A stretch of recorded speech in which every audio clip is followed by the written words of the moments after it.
Oke, Assalamualaikum warahmatullahi wabarakatuh. Selamat pagi semuanya. Kita ketemu lagi bersama saya, Bu Laili, di mata kuliah Ekologi Pertanian.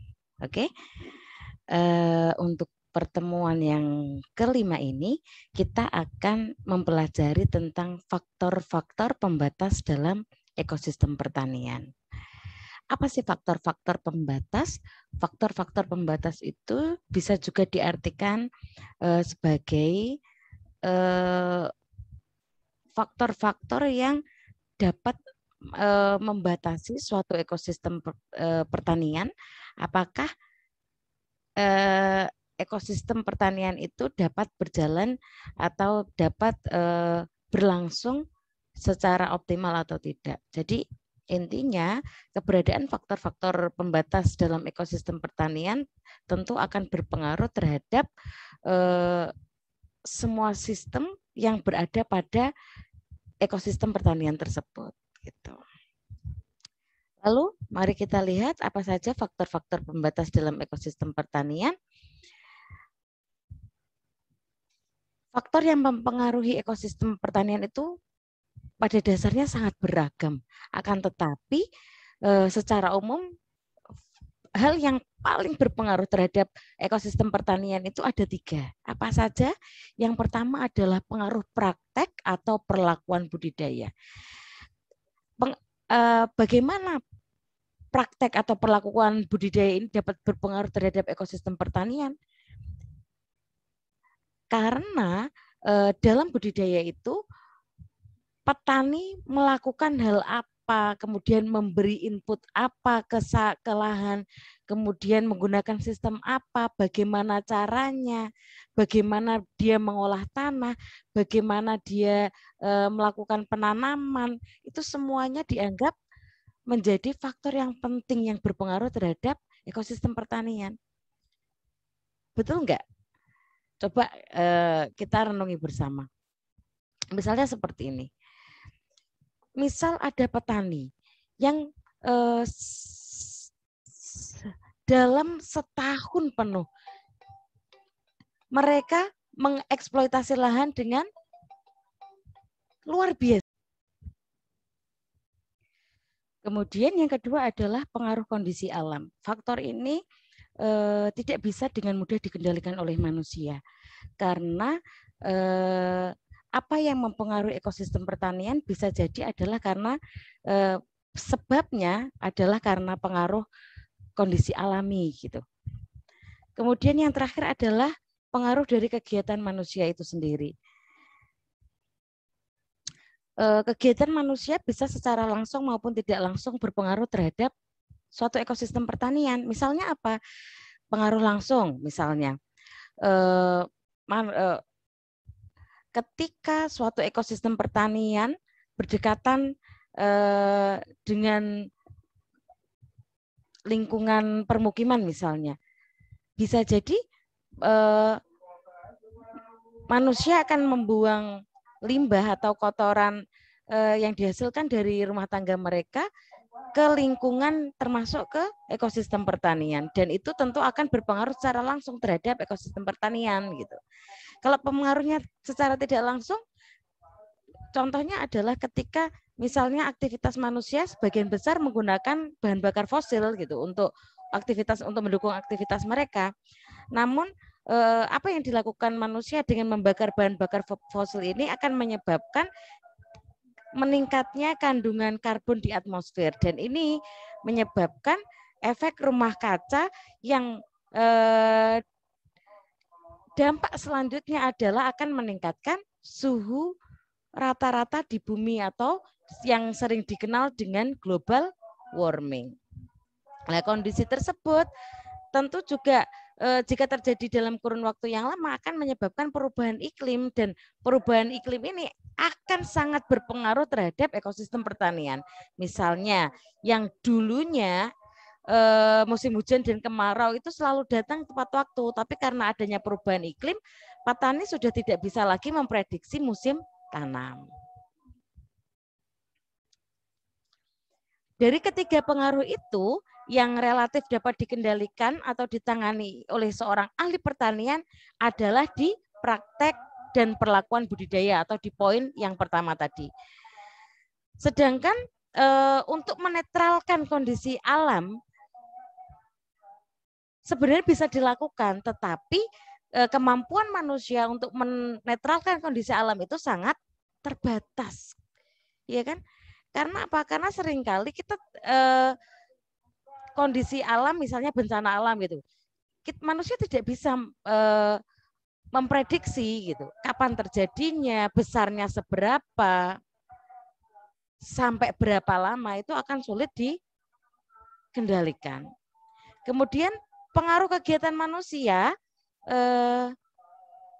atap kali itu sering berada di luar jangkauan ahli-ahli pertanian karena seringkali ahli pertanian itu tidak memiliki kewenangan, terutama di Indonesia. Kenapa?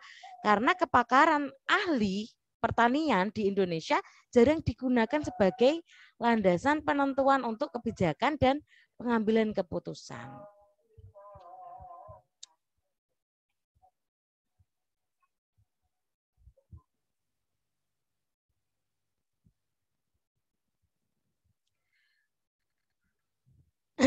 Kemudian jika kita rinci sebenarnya pengaruh antara faktor-faktor pembatas dengan ekosistem pertanian itu sifatnya adalah saling timbal balik. Faktor-faktor lingkungan akan berpengaruh terhadap ekosistem pertanian dan ekosistem pertanian juga akan berpengaruh terhadap faktor-faktor lingkungan. Sehingga ini akan menjadi sebuah interaksi saling terkait antara agroekosistem dan lingkungan atau antara ekosistem satu dengan ekosistem yang lain yang berada di sekelilingnya. Sebenarnya hubungan timbal balik antar ekosistem satu dengan ekosistem yang lain ataupun dengan antara agroekosistem dengan lingkungan akan bersifat dinamik dan progresif. Akan tetapi ketika ekosistem ini tidak mampu lagi menyeimbangkan pengaruh-pengaruh tersebut, maka yang terjadi adalah kondisi regresif atau kemunduran. Seperti apa kondisi regresif yang dialami oleh suatu agroekosistem? Yang pertama akan mulai terjadi kemunduran-kemunduran. Dalam hal apa saja?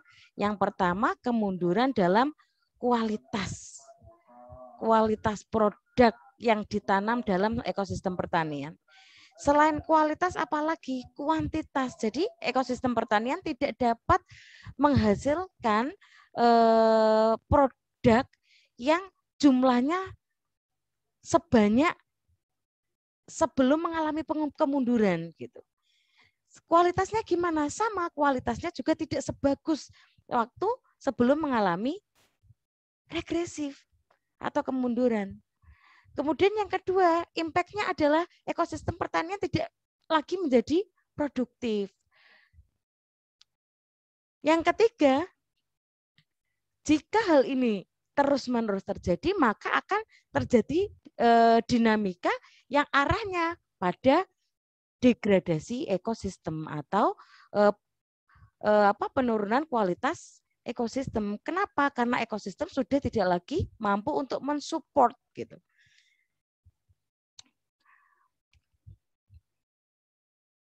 Kenapa kok hal ini bisa terjadi?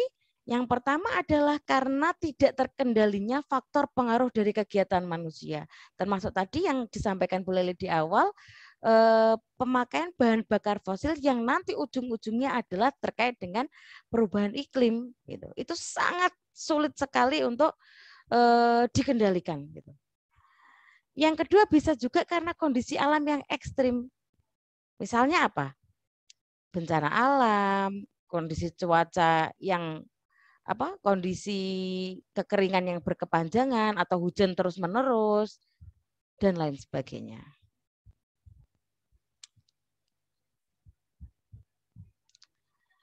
Selain karena ulah manusia dan bencana alam, hal tersebut bisa juga terjadi karena penerapan praktek budidaya yang salah oleh petani.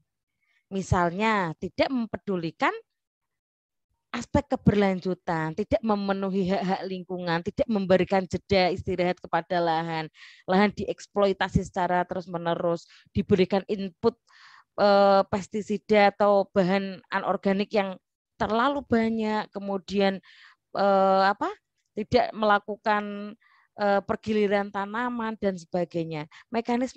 Mekanisme tersebut akhirnya akan menyebabkan terjadinya degradasi atau penurunan kemampuan ekosistem pertanian dalam menghasilkan produktivitas yang tinggi. Gitu.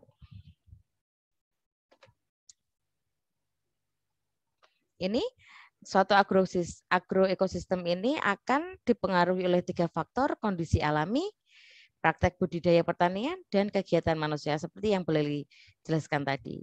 Kondisi alami ini bisa jadi bencana, misalnya banjir, kekeringan, kemudian longsor dan sebagainya. Kemudian juga karena kegiatan manusia, baik pengaruh secara langsung maupun tidak langsung, dan juga budidaya yang diterapkan dalam pertanian. Praktek budidaya yang diterapkan oleh petani dalam ekosistem pertanian. Ini salah satu kondisi yang tidak terkendali atau istilahnya tadi mengalami kemunduran tadi atau regressive condition, kondisi yang regresif atau kemunduran. Ini terjadi di kota Antananarivo, ibu kota dari Madagaskar. Nah, ini adalah yang kecil-kecil warna hitam ini merupakan jutaan belalang yang terbang menyerang kota dan juga menyerang lahan pertanian yang ada di Antananarivo di Madagaskar. Kenapa hal ini terjadi? Mari kita lihat. Kita harus tahu dulu, belalang yang menyerang ini nggak cuma terjadi di Madagaskar, tapi pernah terjadi juga di mana? Di Indonesia, yaitu di Nusa Tenggara. Belalang ini namanya adalah belalang kembara. Belalang kembara, dia memiliki 3 fase. Fase soliter, yaitu fase di mana belalang ini hidup secara sendiri-sendiri. Dia tidak menimbulkan kerugian pada tanaman. Yang kedua adalah fase perpindahan atau fase antara yang disebut dengan transien, transisi. Yang terakhir adalah fase gregarius, di mana belalang kembara ini akan hidup secara berkoloni atau bergerombol dalam kelompok-kelompok besar, kemudian mereka bersama-sama berpindah tempat dari satu tempat ke tempat yang lain dan menimbulkan kerusakan tanaman secara besar-besaran gitu. Nah, kondisi yang seperti tadi, gambar sebelumnya tadi, ini adalah fase gregarius.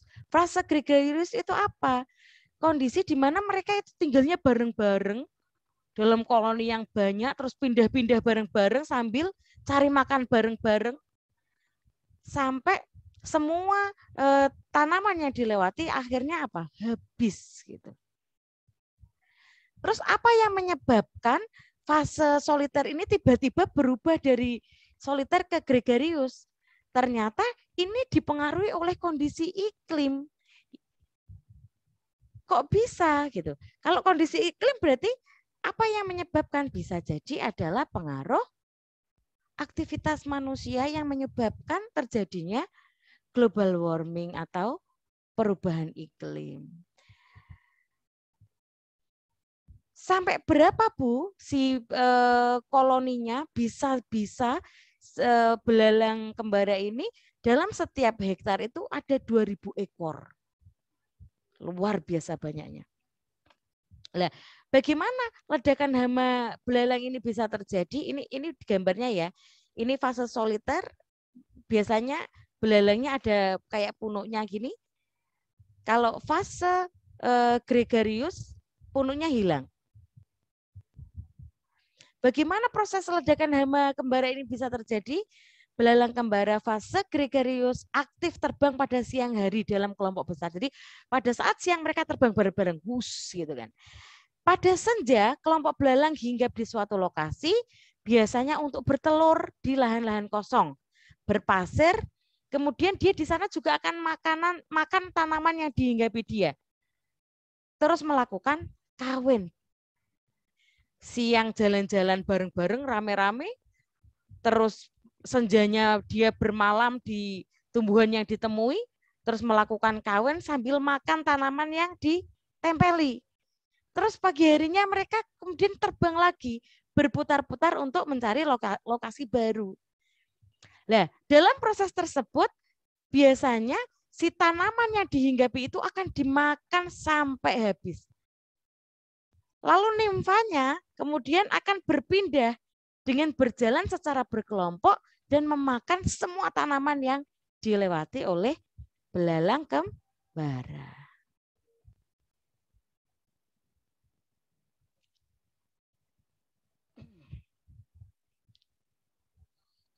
Kemudian sebagai ahli pertanian maka kita harus mempertimbangkan praktek budidaya agar agroekosistem atau ekosistem pertanian yang kita kelola dapat menuju sistem yang lestari atau sustainable. Hal ini harus dipertimbangkan secara optimal. Apa itu sistem lestari atau sistem yang sustainable? Sistem lestari atau sistem yang sustainable adalah praktek budidaya pertanian yang mampu menjamin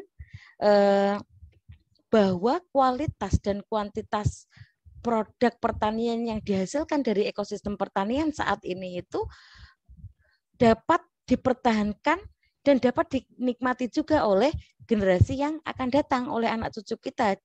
Atau dengan kata lain, sistem yang diterapkan harus mampu menjamin bahwa anak cucu kita besok itu bisa mendapatkan hasil pertanian dengan jumlah yang sama dan kualitas yang sama dengan yang didapatkan oleh generasi kita saat ini. Kelestarian atau keberlanjutan ini ada beberapa aspek yang harus dipenuhi, yaitu yang pertama adalah menguntungkan secara ekonomi. Jadi keberlanjutan itu juga jangan sampai merugikan secara ekonomi atau tidak bisa mendapatkan hasil gitu. Tapi juga harus untung secara ekonomi. Kemudian secara budidaya juga harus bagus gitu. Kemudian untuk sosial juga harus bagus.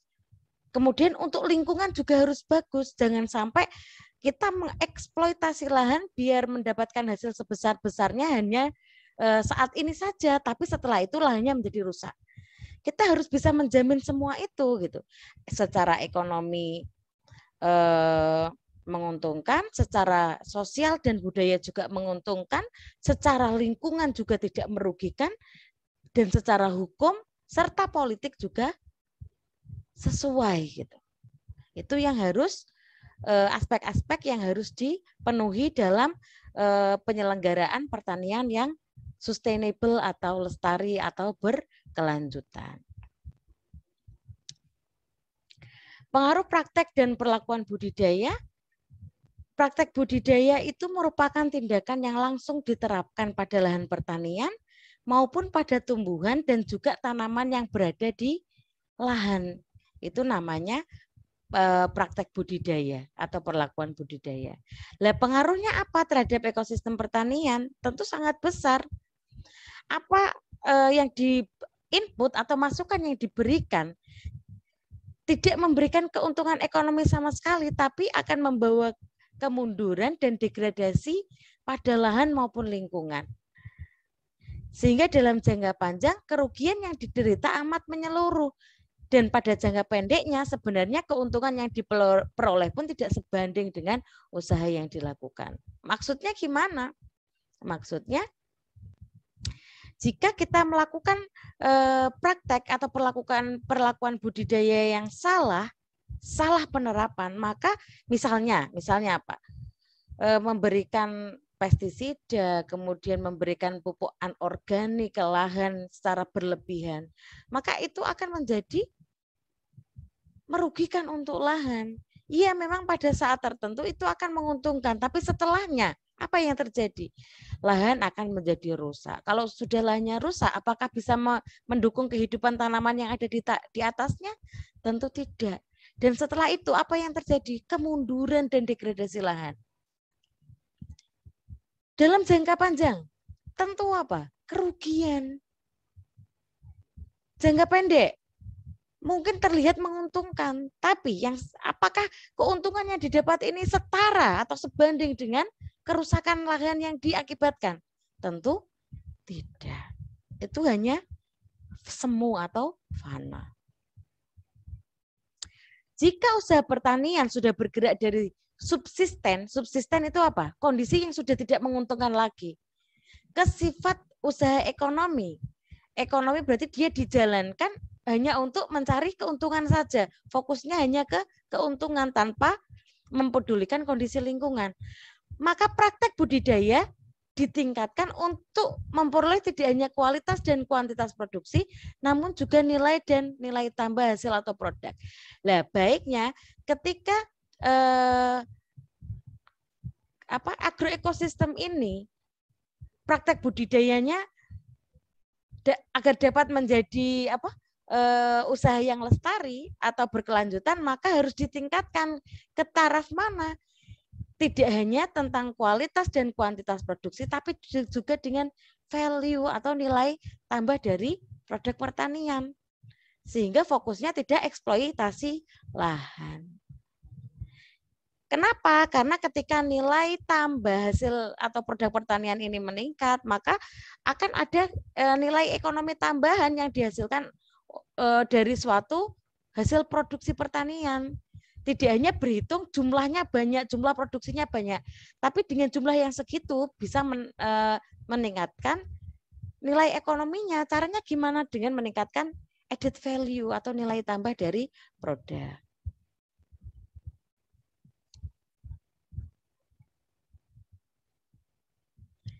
Kemudian bibit yang terbukti memberi hasil unggul, dia pasti diikuti dengan penyelenggaraan penanaman yang intensif. Jadi kalau tahu bibit itu unggul, maka akan didukung dengan pengolahan tanah, pengaturan air, kemudian sistem berjalurnya, tata tanamnya. Itu harus diintensifkan juga biar hasilnya optimal.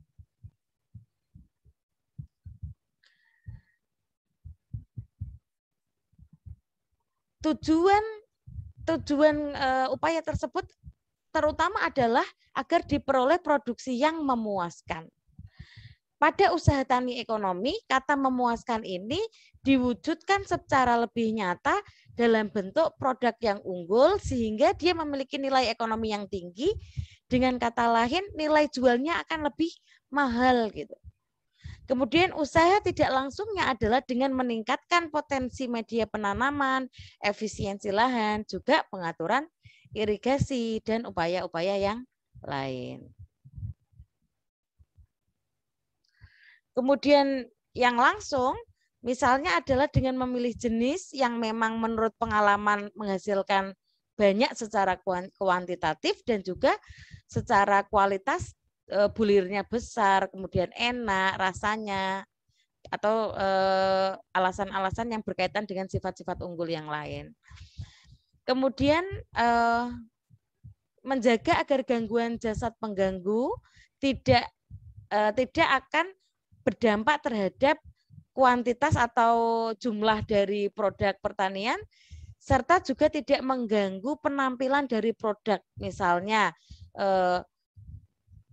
bulirnya tidak utuh, kemudian bentuknya cacat atau tidak normal, kemudian ada kalau misalnya buah-buahan atau sayuran tidak ada istilahnya apa ya, yang busuk dan sebagainya. Dari segi ekonomi, dorongan untuk terus meningkatkan hasil dalam pertanian dicapai dengan intensifikasi dan ekstensifikasi. Kalau ekstensifikasi itu dengan memperluas lahan. Kalau intensifikasi lahannya nggak apa-apa segitu aja, tapi misalnya sistem tanamnya diperbaiki, pengolahan lahannya diperbaiki, alatnya juga diperbaiki, irigasinya diperbaiki, seperti itu. Kemudian di wilayah-wilayah yang hamparan tanahnya siap garap dengan kondisi yang masih luas, proses ekstensifikasi ini dilakukan dengan relatif mudah dan hasilnya memang sangat baik. Tapi khusus wilayah yang masih memiliki tanah garap yang luas. Tapi untuk lahan-lahan yang sudah sempit, misalnya di Jawa, maka proses ekstensifikasi ini akan sangat tidak sesuai gitu. Karena akan memicu terjadinya perubahan penggunaan lahan atau perubahan land use.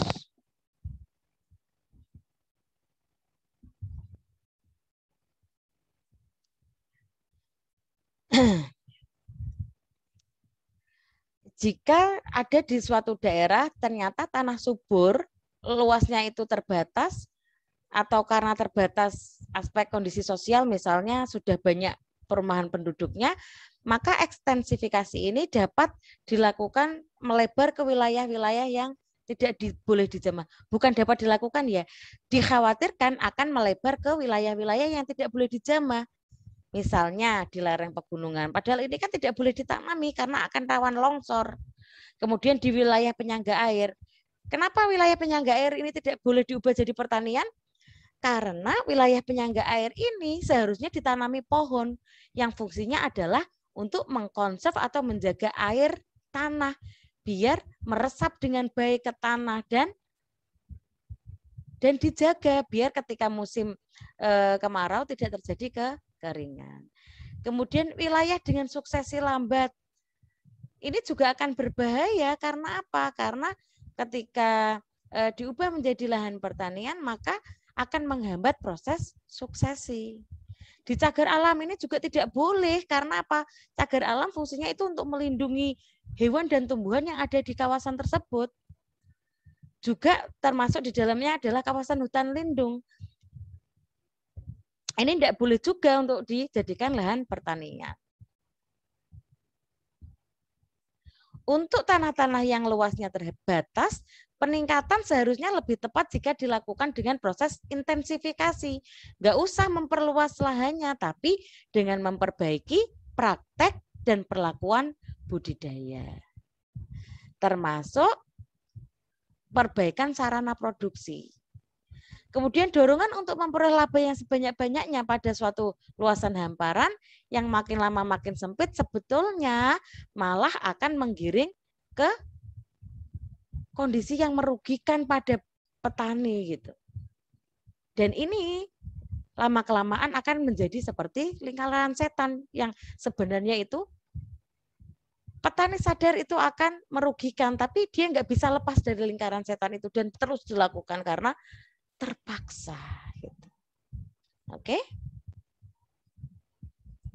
Sampai di sini dulu kuliah hari ini, mudah-mudahan bisa dipahami dan juga Bu Leli berharap sekali materi yang disampaikan Bu Leli melalui YouTube ini bisa adik-adik jadikan sebagai bahan belajar atau teman belajar yang fleksibel, bisa dipelajari kapanpun dan dimanapun selama adik-adik atau teman-teman mahasiswa punya waktu. Demikian yang bisa Bu Leli sampaikan.